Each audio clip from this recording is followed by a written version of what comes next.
भारत ने अपने एफडीआई के नियमों में बदलाव क्या किया है? मानो चीन की विस्तारवादी योजनाओं पर पूरी तरह से ब्रेक लग गई हो और इसकी वजह से अब चीन बेचैन हो उठा है। उसकी बौखलाहट वहाँ की सरकार के मुखपत्र कहे जाने वाले अखबार ग्लोबल टाइम्स के एक लेख में साफ झलकता है, जिसमें धमकी भरे स्वर में लिखा गया है कि वर्कफोर्स को शुक्रिया, अब देश अपने लिए और पूरी दुनिया के लिए मेडिकल सप्लाई करने में सक्षम है। हालांकि भारत ने इस तथ्य को नजरअंदाज कर दिया है और विदेशी निवेश के नियमों को सख्त करने के लिए कोरोना संकट को वजह बता दिया।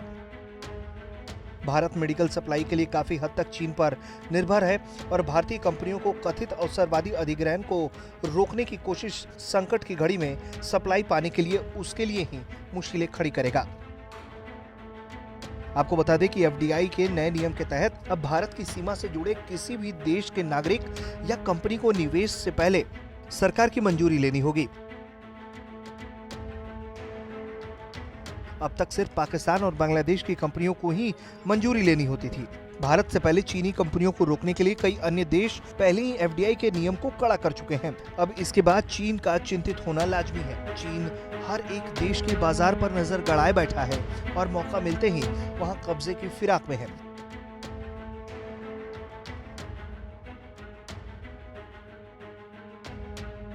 ग्लोबल टाइम्स में लिखे लेख भले ही भारत को धमकी देने के लिए थे, लेकिन उसी लेख में चीन ने भारत के लिए विकल्पों का भी जिक्र किया है।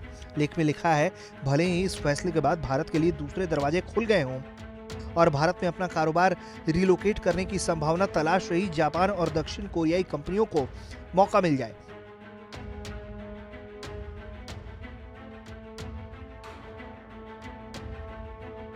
लेकिन भारत के मैन्युफैक्चरिंग सेक्टर में चीन की जगह कोई और नहीं भर पाएगा।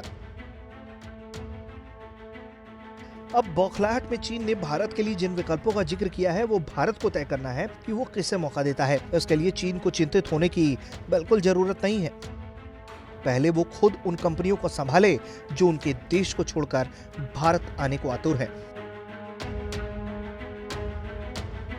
वहीं अमेरिका समेत तमाम देश इस वक्त चीन से नाराज हैं। वो चीन की जांच चाहते हैं। कई देश चीन पर कार्रवाई चाहता है और ऐसे में अगर भारत इन देशों के साथ मिलकर उनके सुर में सुर मिलाने लगा तो फिर चीन की परेशानी दोगुनी होने से कोई रोक नहीं पाएगा।